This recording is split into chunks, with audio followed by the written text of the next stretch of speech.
다음 교회 함께 하신 여러분들 환영하고 사랑하고 축복합니다. 우리 옆 사람에게 인사합시다. 반갑습니다. 환영합니다. 또 이렇게 인사 한 번 더 합시다. 한 주간 너무 수고 많으셨습니다. 네, 여러분 정말 수고 많으셨죠? 네, 정말 이렇게 무더운데 아주 우리 직장인분들 너무 고생이 많습니다. 오늘 말씀 제목은 하나님의 때는 반드시 온다. 하나님의 때는 반드시 온다라는 제목으로 말씀을 전하겠습니다. 20세기의 선지자라고도 했던 위대한 설교자가 한 분 계신데 그분이 이제 A.W. 토저라고 하시는데 에이든 토저라고도 하시는데 그분이 이런 말을 했어요. 하나님이 어떤 사람에게 깊은 고통을 주기 전에 그 사람을 크게 축복할 수 있을지 의심스럽다. 어떤 고통의 유익이 있다는 것이죠. 고통의 유익. 어떻게 보면 굉장히 좀 잔인한 철학 같기도 한데 그러나 이 고통이 사람에게 주는 큰 유익이 있다는 거예요. 이 말에 대한 예를 수없이 들 수도 있지만 우리가 살피고 있는 요셉보다 이 진리를 더 잘 증거하는 삶은 없을 것입니다. 지금까지 요셉이 겪었던 대부분의 경험들은 다 우울했습니다. 그는 야곱이 사랑했던 라헬의 그런 아들로 태어나서 채색 옷을 입고 또 사랑을 듬뿍 받고 자랐지만 그의 삶은 실망과 두려움, 또 거짓 고소와 비참한 노예 생활의 연속이었습니다. 지난주에 살펴봤던 요셉의 스토리도 어땠나요? 요셉이 다시 또 감옥으로 들어가는 술 맡은 관원장에게 나 좀 나가시면 잘 되시면 나 좀 봐달라고 했더니 그가 잊었습니다. 그래서 다시 요셉은 다시 이 감옥으로 들어가게 되는 그런 일로 이제 마감을 했습니다. 그러므로 요셉은 이 감옥 생활 2년을 포함해서 총 13년의 그런 기간 동안 애굽에서 종노릇을 또 감옥살이를 하게 되었습니다. 그러나 그럼에도 불구하고 요셉은 또 이렇게 언제나 자기와 함께 하신 하나님을 믿으면서 소망 가운데 감옥에 있었을 겁니다. 여러분 그렇게 어렵고 힘든 속에서 또 소망을 갖고 있다 보면 또 좋은 일이 오겠죠. 그리고 이제 2년이 지난 다음에 이렇게 또 바로가 꿈을 꾸게 되는 일이 벌어집니다. 이제 오늘 말씀을 통해서 우리가 뭘 알아야 돼 살펴보겠는데요. 1절에 보니까 만 2년 후에 바로가 꿈을 꾼즉 자기가 나일 강가에 서 있는데 만 2년 후에는 언제가 만 2년 후예요? 이게 지금 술 맡은 관원장이 나가가지고 요셉을 도와주겠다고 해놓고 잊어버린 지 2년 됐다는 거예요. 근데 이때 바로가 꿈을 꿉니다. 그리고 이제 요셉이 바로 앞에 서게 되는 일이 벌어지는데 이런 걸 통해서 우리가 뭘 할 수 있습니까? 하나님께서 자기 백성을 구원하시는 데는 정해진 때가 있다. 그렇죠. 비록 그때가 지체되는 것처럼 보이고 안 오는 것처럼 보여도 하나님의 때는 반드시 온다는 것이죠. 그러니까 여러분 우리가 이렇게 기다려야 하는 때가 있잖아요. 어떤 때 고난의 시기. 정말 여러분 세상에서 제일 어려운 게 어떻게 보면 기다리는 거라는 생각이 들어요. 보여야죠. 뭐가 보여야지. 기다리면서 그냥 도대체 소망이 있는 건지 없는 건지 이걸 모르니까 너무 어려운데 그런데 성경은 기다리면서 낙심하지 말아라. 이렇게 말씀하고 있습니다. 하나님께 소망을 두면서 믿음을 가지고 인내하라는 거예요. 그런 자세가 필요하다는 겁니다. 야고보서 1장 4절 말씀 보니까 인내를 온전히 이루라. 이는 너희로 온전하고 구비하여 조금도 부족함이 없게 하려 함이라. 여러분 기억하십시오. 이 하나님은 자기 백성들이 기다리고 또 기다리는 동안에 역사를 하신다는 거예요. 그래서 여러분 기독교는 한마디로 기다림의 종교다. 이렇게 말할 수가 있어요. 그래서 잘 기다리는 사람이 정말 축복받은 사람이고 그리고 기다릴 때 아무 일도 안 일어난 것처럼 보이지만 그 기간 동안 그러나 그 미래가 이미 준비가 되고 있는 것입니다. 그리고 바로의 꿈 내용은 이런 것이었는데요. 2절부터 이제 그 내용이 7절까지 나오는데 2절 보니까 보니 아름답고 살진 7 암소가 강가에서 올라와 갈밭에서 뜯어먹고 그 뒤에 또 흉하고 파리한 다른 7 암소가 나일 강가에서 올라와 그 소와 함께 나일 강가에 서 있더니 4절 그 흉하고 파리한 소가 그 아름답고 살진 소를 먹은지라 바로가 곧 깨었다가 다시 잠이 들어 꿈을 꾸니 한 줄기에 무성하고 충실한 7 이삭이 나오고 그 위에 또 가늘고 동풍에 마른 7 이삭이 나오더니 그 가는 일곱 이삭이 무성하고 충실한 일곱 이삭을 삼킨지라. 바로가 깬즉 꿈이라. 내용이 좀 긴데 뭐 간단합니다. 여러분, 근데 이 바로가 지금 꾼 꿈은 세상적으로 말하면 굉장히 좀 이상하고 기괴한 꿈이었습니다. 상식적으로 맞질 않아요. 왜냐하면은 바로가 꿈속에서 보니까 나일강가에 서 있는데 갑자기 뭐 이렇게 아름답고 살진 소 7마리 나타난 거예요. 근데 갑자기 또 이렇게 또 삐쩍 마른 흉악한 그런 또 소들이 7마리 나타나가지고 무슨 소가 육식동물도 아닌데 그 살지고 아름다운 그런 소를 잡아먹었다는 거예요. 그 흉한 소들이. 그리고 이제 바로가 놀라가지고 꿈을 깼습니다. 그리고 또 잠들었어요. 근데 또 꿈을 꿨네요. 이번에는 무성하고 충실한 7 이삭이 이렇게 한 줄기가 나타났는데 그 다음에 또 약하고 마른 이삭이 나타나가지고 그 무성하고 충실한 이삭을 또 이렇게 잡아먹는.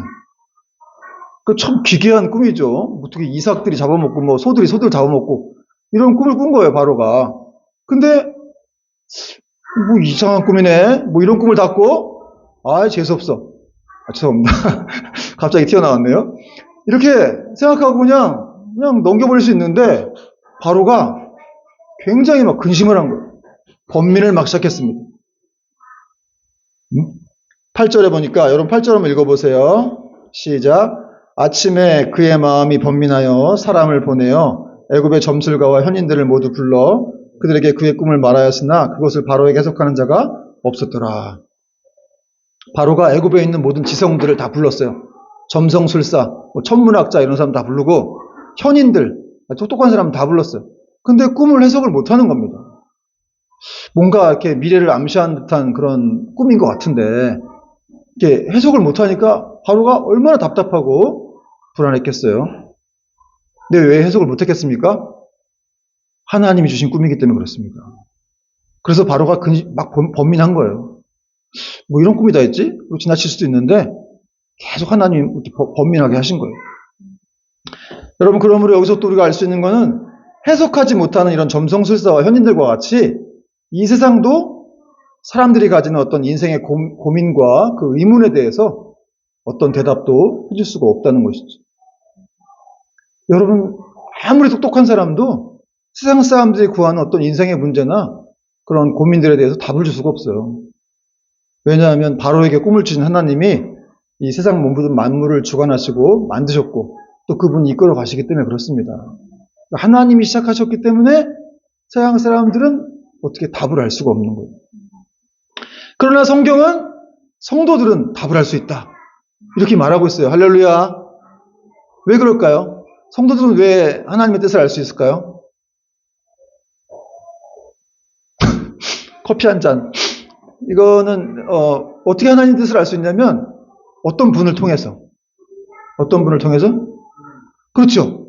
빙고. 성령님을 통해서 우리가 하나님의 뜻을 알 수 있다는 거예요. 기적이죠, 기적. 이렇게 지금 뭐 애굽 제국에 아주 막 박사고 뭐 철학 박사, 뭐 천문학자고 아무도 그 뜻을 모르는데 그러나 성도들은 초등학교를 나왔든 중학교를 나왔든 학교를 안 나왔든 예수님은 학교도 안 다니셨죠. 이 성령의 충만한 역사 가운데 그분이 하나님의 뜻을 다 이렇게 알았다는 거예요. 그럼 우리도 하나님의 뜻을 알 수 있어요. 성경을 통해서 하나님의 뜻을 알 수가 있죠. 그러니까 사실 우리가 성령님과 친해지고 그분과 동행하는 건 굉장히 중요한 거예요. 요한복음 14장 26절 말씀 보니까 보혜사 곧 아버지께서 내 이름으로 보내실 성령 그가 너희에게 모든 것을 가르치고 내가 너희에게 말한 모든 것을 생각나게 하리라. 여러분, 성령님이 여러분을 가르쳐 주실 것이고 또 모르는 것들 생각나게 하실 거라는 거예요. 여러분 안에 성령님이 있다라고 하는 건 이건 어떤 진짜 뭐 세상 거 뭐 어떤 것도 바꿀 수 없는 그런 놀라운 정말 선물이고 특별한 선물입니다. 그래서 우리가 성경을 볼 때 뭐 다 못 깨달아도 저도 다 못 깨달아요. 근데 어쨌든 이제 그 큐티 말씀을 통해서 또 기도를 통해서 이렇게 성령님의 뜻을 우리가 알 수가 있는 거예요. 근데 어쨌든 이 성령님과 교제를 많이 했던 그런 분들이 있는데 제가 이제 어제는 우연히 또 이렇게 또 이 유튜브를 보다가 이 김하중 대사님을 또 그분의 간증 영상을 보게 됐어요. 여러분, 김하중 대사라고 아세요? 그분 온누리교회 장로님이시고 또 이제 김대중 대통령 때는 이제 수석 보좌관을 하셨고 또 노무현 대통령 때는 이제 주중 중국 대사를 하셨던 분인데 굉장히 믿음이 좋으세요. 하여튼 이분이 이제 은퇴하고 나서 이렇게 사람과의 관계를 다 끊고 성령님하고만 교제를 했다고 하더라고요. 사람들이 그랬대요. 은퇴하고 나면 뭐 할 거냐고. 되게 외롭고 힘드니까 등산 모임 같은 거 만들어가지고 그렇게 다니라고. 사람들하고 어울리고. 근데 이분은 그런 말에 그냥 콧방귀 켰대요. 왜? 난 하나님이 계신데? 성령님이 있는데? 성령님하고 교제해야 돼, 진짜로. 사람들 안 만나고 그냥 계속해서 칩거하면서 성경 보고 말씀 듣고 기도하면 성령님하고 교제했다는 거지. 그리고 실제로 하나님한테 맨날 물어봤대요. 이 사람 만나야 되나요? 말아야 되나요? 그리고 만나라고 그러면 만나고 뭐 대답 안 하시면 안 만나고 그렇게 했다는 거예요. 이분의 예화가 몇 개 있는데 이분이 자기 딸 아들 시집보낼 결혼을 시킬 때 청첩장을 안 돌렸대요. 그래서 하나님께 청첩장을 돌려야 될까요? 말아야 될까요? 했더니 하나님이 돌리지 말라 그랬대요. 그러니까 이제 돈도 별로 없는데 사실 공무원이라. 그런데 청첩장을 돌리지 말라고 하니까 진짜 그대로 순종해갖고 안 돌렸습니다. 근데 이제 생각하기에 자기가 그동안 35년 동안 뿌린 축의금이 있잖아요. 그래서 기도했대. 하나님 원금이라도 회수할 수 있도록 좀 원금이라도 회수할 수 있도록 뭐 청첩장은 안 뿌리되 내 친구들한테만 좀 알리게 해달라고 했더니 안 된다 그러셨대. 어떻게 안 된다 그러셨느냐? 어쨌든 이분이 이제 그렇게 은사를 받은 분들이 있긴 한 것 같아요. 성령님을 통해서. 뭐 말씀으로 깨달았든 또 그런 은사 가운데 그렇게 또 깨달았든 어쨌든 이분의 얘기를 들어보니까 정말 이렇게 성령님과 역사하면서 그 살아가는 삶이 진짜 흥미진진하고 정말 그렇게 순종만 하면 정말 놀라운 축복을 받는. 그 자기 딸을 그렇게 시집을 보낼 때 청첩장 안 돌렸는데 아들을 또 이렇게 청첩장 돌리려고 했더니 그것도 하나님이 막으셔가지고 그 부인이 그러더래요. 기도하지 말라고 앞으로. 이제 왜 결혼하는 거 기도해가지고 청첩장 못 돌리게 하냐고. 근데 이분이 또 차도 낡은 차가 있는데 10년 넘게 탄 차인데 그 차도 또 하나님 사게 해달라고 했더니 이제 안 된다고 그랬대요. 하나님이 계속 타라고. 그래갖고 그 부인분이 제발 좀 그런 기도는 하지 말라고. 차 사는 걸 뭘 자꾸 물어보냐고. 그냥 사면 되지. 뭐 그렇게 얘기를 했다고 하더라고요. 근데 이분이 그러시는 거야. 성령의 사람은 차를 10년 타든 20년 타든 그게 무슨 상관이냐. 자기 친구 중에 뭐 장관도 있고 뭐 높은 이런 부유한 사람도 있다 보니까 다 벤츠 타고 뭐 좋은 차 탄대요. 자기는 하나도 안 부럽다 이거. 내가 내 차를 15년 타고 있지만 그래서 맨날 아침마다 기도한대. 차 쓰지 않게 해달라고. 그런 분인데 그럼에도 불구하고 난 당당하다. 여러분 성령의 사람은 어느 순간이든지 아무리 싼 차를 타고 다녀도 당당해야 된다. 담대해야 된다. 이런 말씀을 막 하시더라고요.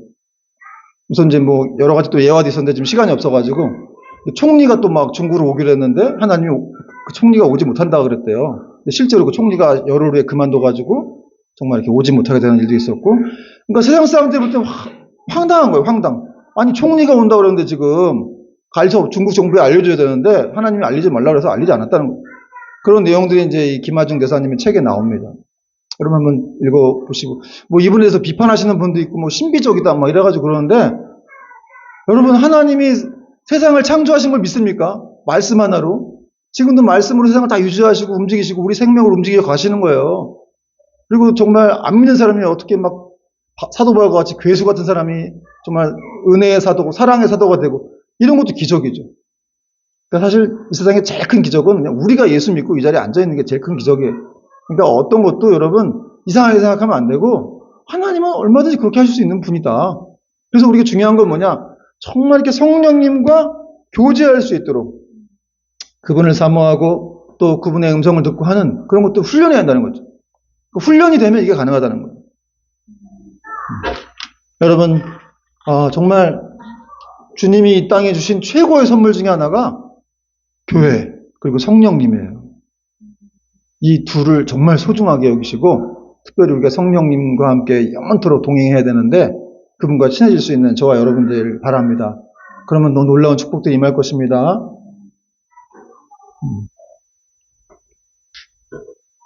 자, 그리고 이제 이 애굽의 현인들이 꿈을 해석하지 못할 때 하나님께서 이 술 맡은 권한장에게 또 한 가지 이런 생각을 주셨죠. 그가 기억나게 하셨습니다.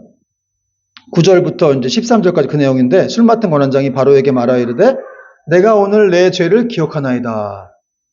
바로께서 종들에게 놓아사 나와 떡 굽는 관원장을 칭의대장의 집에 가두셨을 때에 나와 그가 하룻밤에 꿈을 꾼즉 각기 뜻이 있는 꿈이라 그곳에 칭의대장의 종된 히브리 청년이 우리와 함께 있기로 우리가 그에게 말하며 그가 우리의 꿈을 풀되 그 꿈대로 각 사람에게 해석하더니 그 해석한 대로 나는 복직되고 그는 매달렸나이다.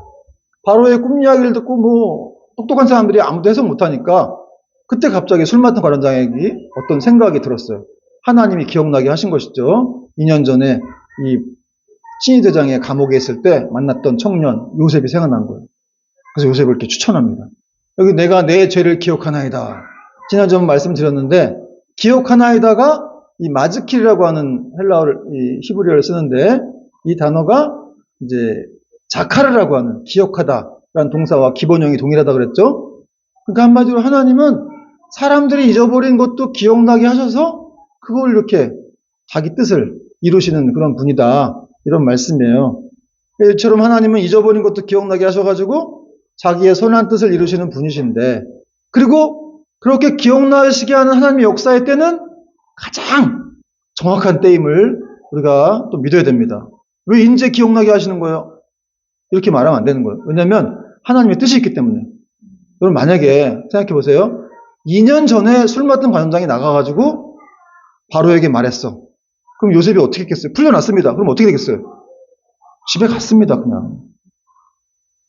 집에 갔겠죠. 뭐 누가 바로가 부르는 것도 아닌데 바로가 꿈꾼 것도 아닌데 그냥 그 밖에 나갔다가 얼마나 고향이 그리웠겠어요.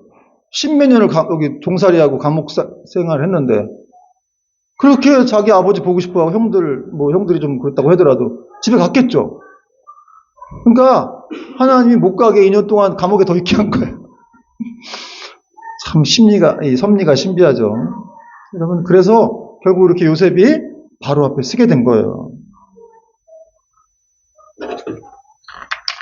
그러니까 여러분 우리가 참 왜 이때 있기까지 이렇게 하나님이 역사하지 않으시는가? 왜 하나님이 이렇게까지 나를 힘들게 하세요? 다 뜻이 있다니까요. 정말 하나님의 우리가 그 섭리, 그분이 정말 우리 사랑하시는 그 섭리를 그 사랑을 우리 믿어야 됩니다. 자 이제 술 맡은 관원장이 이런 얘기를 하니까 바로가 요셉 불러와라 명령을 했습니다. 14절 보니까 이에 바로가 사람을 보내어 요셉을 부르매 그들이 급히 그를 옥에서 내놓은지라 요셉이 곧 수염을 깎고 그의 옷을 갈아입고 바로에게 들어가니. 여러분 요셉이 감옥에 오래 있었으니까 그 몰골이 어땠겠어요? 여러분 생각해 보셨어요? 얼마나 몰골이 그냥 초췌하고 옷은 막 너덜너덜해져 있었을 것이고 제대로 잘 치지도 못했겠죠. 막 수염도 길게 막 이순신 장군처럼 길러가지고 이렇게 막 잡초처럼 막 수염이 길게 난 그 상태로 이렇게 요셉이 나온 거예요. 그리고 이제 영문도 알지 못한 채 왕이 뭐 바로가 부르니까 왕을 만날 채비를 하고 이제 바로 궁으로 찾아간 겁니다. 이쯤에서 잠깐 멈춰서 우리는 이렇게 오랫동안 기다려왔던 이 순간에 대해서 잠깐 우리가 좀 상상을 해보고 싶어요. 여러분 요셉이 얼마나 오랫동안 이 감옥 생활을 했어요. 종살이를 했고. 그러니까 한마디로 세상과 단절된 지가 아주 오래된 것이죠. 밖에 나가보지 못했어요. 아주 오랜 시간을 그는 더러운 감옥에서 냄새나고 더러운 감옥에서 생활을 했다는 거죠. 그런데 그 냄새나고 더러운 감옥에서 바로의 궁이라니. 여러분 정말 놀라운 일 아닙니까? 그래서 요셉은 이렇게 상큼하게 면도를 딱 하고 스킨 바르고 또 깔끔하게 정장을 입고 이제 바로의 궁에 들어갔을 거예요. 드디어 이제 요셉과 바로의 세계적인 만남, 역사적인 만남이 이루어지게 됩니다. 바로는 요셉을 보자마자 너는 이렇게 꿈을 들으면 바로 해석한다고 하더라. 아니 뭐 너 어디서 왔냐, 누구냐 이거 물어보지도 않고 묻지도 따지지도 않고 그냥 무조건 너는 꿈을 들으면 바로 해석한다고 하더라. 이렇게 바로가 물어봤습니다. 그랬더니 요셉이 어떻게 대답했습니까? 내가 아니라 하나님께서 바로에게 편안한 대답을 주시리이다. 이렇게 고백을 했습니다. 15절, 16절 보니까 바로가 요셉에게 이르던 내가 한 꿈을 꾸었으나 그것을 해석하는 자가 없더니 들은즉 너는 꿈을 들으면 능히 푼다 하더라. 요셉이 바로에게 대답하여 이르되 내가 아니라 하나님께서 바로에게 편안한 대답을 하시리이다. 여러분 웬만한 사람 같으면 바로 앞에 가갖고 이렇게 당당하게 대답을 못할 거예요. 대통령 앞에 가서도 좀 이렇게 긴장되지 않겠습니까? 옛날에 그 고대 왕들, 서수포로 왕들 말 한번 잘못하면 그냥 죽을 수밖에 없는 그런 고대 왕들 앞에 가갖고 이렇게 당당하게 내가 아니라 하나님이 바로에게 편안한 대답을 주실 것입니다. 그러니까 이 요셉이 하나님과 관계가 이렇게 딱 서 있으니까 얼굴도 늘 편안하고 그렇게 편안한 대답을 왕에게 주실 것입니다. 이렇게 말을 한 거예요. 한마디로 이렇게 근심에 막 쩔어 있는 바로 왕에게 요셉이 위로하는 것이죠. 샬롬, 평안하세요. 샬롬이 평안하세요인지 알죠, 여러분? 샬롬. 하나님의 샬롬을 전한 거예요, 요셉이.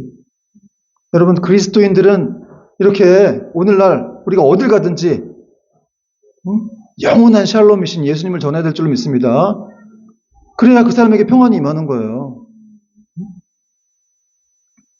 여기서 우리가 또 주목해 봐야 할 것은 저는 할 수 없고 오직 하나님만이 대답해 주실 수 있습니다. 라고 하는 이 요셉의 고백이에요. 참 요셉의 겸손한 고백. 이런 순간에 야 너는 정말 꿈만 들으면 다 푼다고 하더라. 너 진짜 최고라면서 이렇게 바로가 얘기했을 때 많은 사람들이 이 자리에 서면 아유 뭐 별거 없습니다. 그냥 뭐 조금 작은 능력입니다. 뭐 이렇게 얘기하거나 자기를 돋보이려고 할 텐데 요셉은 그러지 않았습니다. 하나님께 영광을 돌렸다는 거예요. 제가 아니고요. 저는 제 능력이 아니고요. 하나님의 능력입니다.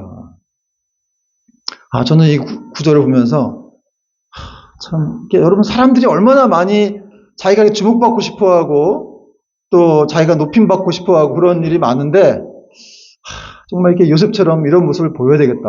겸손하게. 응? 목회자들한테도 여러분 막 이렇게 설교 잘한다 그러면 막 좋아가지고 뭐 우쭐거리고 이러다가 또 뭐 설교 뭐 좀 못한다 그러면 또 막 이렇게 주눅 들고 막 낙심해가지고 그러고 사람들도 있는데 저도 그런 적도 있었는데 여러분 정말 이렇게 어떤 순간에든지 우리 것은 아무것도 없다라는 걸 기억해야 됩니다. 다 하나님의 것이죠. 나에게 있는 재능, 재산, 모든 자녀, 모든 것들이 다 하나님께로 온 것입니다. 그분 것이고 그분 것임을 인정할 때 우리는 이런 요셉과 같은 겸손한 고백을 할 수가 있다는 것이죠. 그런데 여러분 요셉이 이렇게 겸손하게 고백할 수 있었던 이유, 겸손하면서 또 담대하게 고백할 수 있었던 이유는 무엇입니까? 그가 감옥에서 아주 이 마음이 부서지도록 아픈 시련을 겪었기 때문에 그렇다는 거예요. 그래서 여러분 고난이 축복이라는 말이 여기서 나오는 거예요. 요셉이 17세 때 아버지 집에 있었을 때 이 사람이 이런 말 했을 것 같아요. 이렇게 십몇 년을 이렇게 애굽에 와가지고 고생하면서 오랫동안 냄새나는 감옥에서 생활하면서 사람들에게 치이면서 그런 과정을 겪으면서 요셉이 진실로 성숙하고 정말 하나님밖에 소망이 없구나. 그분께 영광을 돌려야 되겠구나. 라는 마음들을 갖게 된 것이죠. 제가 이번 주에도 이렇게 과제가 있어갖고 책을 좀 읽었는데, 복 있는 사람은 이라는 책을 읽었는데, 거기 보면은 그 교회 성도들 이야기 나오는데, 다 같이 하나들 그냥 다 고난을 통해서. 잘 나가고 뭐 이렇게 부유했던 사람들, 뭐 했던 사람들이 다 이렇게 뭐 자녀가 빗나가고 또 입시에 실패하고 또 뭐 암 걸리고 또 사업이 망하고 이런 일을 통해서 다 하나님을 만나갖고 다 신실한 성도들이 돼 있더라고요. 역시 이 고난이라고 하는 것이 얼마나 축복인지. 거기 이런 구절이 있었어요. 지금까지 살면서 죽어본 경험이 없는 사람, 바다까지 내려가 본 적이 없는 사람이 가장 불쌍한 사람이다. 그들은 성경 말씀이 깨달아지지 않기 때문이다. 위의 것을 찾으라고 했지만 그들은 그럴 수가 없는 것입니다. 그러니까 여러분, 고난 중에 있습니까 지금? 여러분 고난 중에 있는 이유가 있어요. 하나님 말씀이 들리게 하려고 하시는 거예요. 하나님 말씀이 더 들리기 때문에 이 고난이라고 하는 것은 정말 진정한 축복이고 하나님의 어떤 계획을 더 깨닫는 그런 시간이고 내가 내 수준의 인생을 살겠다는 결정을 내려놓는 시간이에요. 또 내 힘으로는 아무것도 할 수 없구나 이렇게 생각을 해야 내 수준의 고난이 끝나고 하나님의 일이 비로소 시작이 되는 겁니다. 하나님의 사람이 되는 거예요. 그래서 우리는 고난받을 때 고난을 기쁘게 통과해야 된다는 거죠. 여러분도 각자 고난이 있죠. 뭐 자녀의 고난이 있고 또 재정의 고난이 있고 뭐 여러 가지 고난, 저도 고난이 있어요. 이 고난들을 정말 저주라고 생각하면 안 되고 하나님이 나를 빚어가는 시간이구나. 내가 강하게 되고 더 정금같이 그런 신앙인이 되는 그런 복된 시간이라고 생각하고 이렇게 믿어야 한다는 것이죠. 그리고 사도 바울은 고난을 자랑하라고까지 했어요. 나의 약함을 자랑한다. 여러분의 고난을, 수치를 자랑할 수 있을 때까지 돼야 돼요. 가난하다고, 내가 뭐 아무것도 없다고, 우리 집에 고난이 많다고, 그냥 막 주눅 들고, 예수 믿는 사람이 그것 때문에 힘들어하고, 나는 이렇게 저주받은 인생인가? 이렇게 생각하는 건 아주 저급한 수준의 그런 신앙입니다, 여러분. 사도 바울처럼 약함을 자랑하고 여러분의 수치를 자랑할 수 있는 저와 여러분 되길 바랍니다. 이제 바로는 요셉에게 자신의 꾼 내용들을 이렇게 들려주죠. 그리고 꿈을 들은 요셉은 즉각적으로 해석을 하면서 하나님이 하실 일을 바로에게 보이시는 것이라고 말씀하고 있습니다. 그 내용이 이제 25절부터 32절인데 잠깐만 읽어볼게요. 25절. 요셉이 바로에게 아뢰되 바로의 꿈은 하나라. 하나님이 그가 하실 일을 바로에게 보이심이니이다. 7 좋은 암소는 7회요. 7 좋은 이삭도 7회니 그 꿈은 하나라. 그 후에 올라온 파리하고 흉한 7소는 7년이요. 동풍에 말라 속이 빈 7 이삭도 7회 흉년이니 내가 바로에게 이르기를 하나님이 그가 하실 일을 바로에게 보이신다 함이 이것이라. 여러분 이렇게 하나님이 바로에게 자기가 하는 일을 보이셨다는 거죠. 해석할 사람은 없었지만 요셉을 통해서 그렇게 하나님이 이렇게 미래를 보여주시는 분이라는 것을 요셉을 통해 알려주신 거예요. 여러분 하나님은 자기 뜻을 보여주시는 분이십니다. 그냥 아무 말도 안 하시고 답답하게 막 그렇게 해주시는 분이 아니에요. 여러분이 물어보면 언제든지 우리는 성령님을 통해서 하나님 뜻을 알 수가 있는 거예요. 그러니까 안 물어보면 손해예요. 물어보면 알려주세요. 물어보면 은혜를 주시고. 또 30절 보니까 후에 7회 흉년이 들므로 애굽 땅에 있던 풍년을 다 잊어버리게 되고 이 땅이 그 기근으로 망하리니 후에 든 그 흉년이 너무 심함으로 이전 풍년을 이 땅에서 기억하지 못하게 되리이다. 바로께서 꿈을 2번 겹쳐 꾸신 것은 하나님이 이 일을 정하셨습니다. 하나님이 속히 행하시리니. 요셉은 바로에게 꿈을 해석해 주었어요. 2가지 꿈이면 똑같은 거다. 이렇게 앞서 꾸신 이런 그 살진 소, 이 꿈은 이렇게 7마리가 나타난 것은 이제 풍년이 7년 동안 있을 것인데 그 풍년은 아주 엄청난 수억을 벗게 될 것이다. 그런데 그 다음에 또 흉년이 7년 있을 것인데 그런데 그 흉년이 너무 심해가지고 그 앞에 풍년을 잊어버릴 정도로 너무너무 강력한 흉년이 찾아올 것이니까 준비해라. 그리고 바로가 이 꿈을 2번 꾼 것은 지금 하나님이 그걸 확정하셨다. 이렇게 행하실 거니까 준비해라. 이 얘기를 지금 요셉이 이렇게 일사천리로 딱 설명을 한 것입니다. 여러분, 어쨌든 이렇게 요셉이 설명하고 있지만 섭리를 보세요. 먼저 하나님이 7년 동안 아주 풍성한 풍년을 주셨어요. 그리고 7년 동안 흉년을 주신 거예요. 그러니까 어쨌든 간에 하나님이 이렇게 준비하게 해주신다는 거예요. 만약에 흉년을 먼저 주고 풍년을 나중에 줬으면 더 힘들었겠죠. 그러나 풍년 동안 준비할 수 있는 기간이 있었기 때문에 7년의 흉년도 이겨낼 수가 있는 거예요. 잘만 준비하면. 하나님은 항상 이렇게 막 그냥 뭐 자기 마음대로 막 이렇게 일하시는 분이 아니라 준비하게 하시고 기회를 주시는 그런 분이신 줄 믿으시기 바랍니다. 그리고 또 이어서 요셉은 7년간의 풍년을 책임지고 또 관리할 수 있는 명철하고 이렇게 총명한 사람을 세워라. 그리고 그 풍년을 관리하게 해라. 그리고 사람을 관리자를 둬갖고 그 풍년 때마다 5분의 1을 거둬가지고 각성에 비축해라. 이런 얘기를 하면서 이제 마치고 있습니다. 그 내용이 이제 33절부터 36절까지 내용이 나오는데, 여러분 요셉이 지금 꿈을 해석하는데 그치지 않고 대비책까지 다 알려준 것이죠. 사람을 세우고 전략을 세워라. 여러분 하나님의 뜻을 알았다면 어떻게 됩니까? 그 뜻에 대한 적극적이고 적절한 반응이 우리에게 있어야 한다는 것이죠. 여러분 하나님의 뜻을 아는 거 많이 있죠? 여러분 하나님 뜻 아는 거 뭐 있어요? 주님이 다시 오시는 건 아시죠? 네, 그건 아시겠고. 그럼 우리가 준비하면 돼요. 그죠? 그리고 또 뭐, 하나님 뜻이 뭐 아는 거 있죠? 우리가? 하나님 사랑, 이웃 사랑이다. 이웃을 사랑해야 되는 거. 그렇죠? 또, 뭐 여러 가지가 있죠. 또 하나님께서 이렇게 기도할 때 은혜를 주신다. 또 말씀을 보는 걸 사랑하신다. 뭐, 하여튼 여러 가지 하나님의 뜻을 우리가 알고 있으면 거기에 대한 적극적인 이렇게 대응이 있으면 돼요. 순종하면 된다는 것이죠. 그렇다고 우리가 완전히 지킬 수 있는 건 아니지만 그래도 하나님 뜻을 말씀해 주셨으니까 이 설교 시간을 통해서도 우리가 하나님의 뜻을 배울 수 있는 시간이에요. 그럼 어떻게 해야 되는가? 뭐 그걸 믿지도 않고 그냥 자기 마음대로 사는 사람도 있겠고 대책도 안 세우는 사람도 있겠지만 지금 미래를 알려주신 것은 그냥 대충 뭐 미래에 그런 일이 있을 거야 라고만 하신 게 아니라 엄청난 흉년이 있을 거니까 그걸 준비하라. 이렇게 말씀하신 거예요. 하나님은 항상 이렇게 기회를 먼저 주십니다. 준비하게 하시는 분이신 거예요. 그리고 우리가 준비할 때 정말 하나님께서 놀라운 은혜와 축복을 부어주십니다. 말씀의 결론을 맺겠습니다. 여러분, 요셉은 자신의 억울한 사정이 술 맡은 관원장을 통해서 바로에게 전달되길 원했지만 하나님은 그가 생각지도 못한 방법으로 요셉을 구원해 주셨습니다. 바로의 꿈을 애굽의 현인들이 다 해석하지 못하자 술 맡은 관원장이 요셉이 생각나가지고 요셉을 이렇게 추천한 것이죠. 여러분, 한낱 감옥에 이렇게 갇힌 죄수에 불과했던 지금 요셉의 나이가 30세예요. 그러니까 17세에 꿈을 꿨는데 30세면 다 잊혀질만 하죠. 이제 내 꿈도 이루어지지 않나 보다. 이렇게 생각하면서 초라한 죄수로 내 인생을 마쳐야 되나 보다 하는 그 순간, 가장 절망적인 순간에 하나님의 역사가 시작이 된 것입니다. 인간적인 시각으로는 어떠한 가능성도 없어 보이는, 아니, 감옥에서 무슨 일이 일어나냐고, 감옥에서. 나이가 30세가 돼가지고.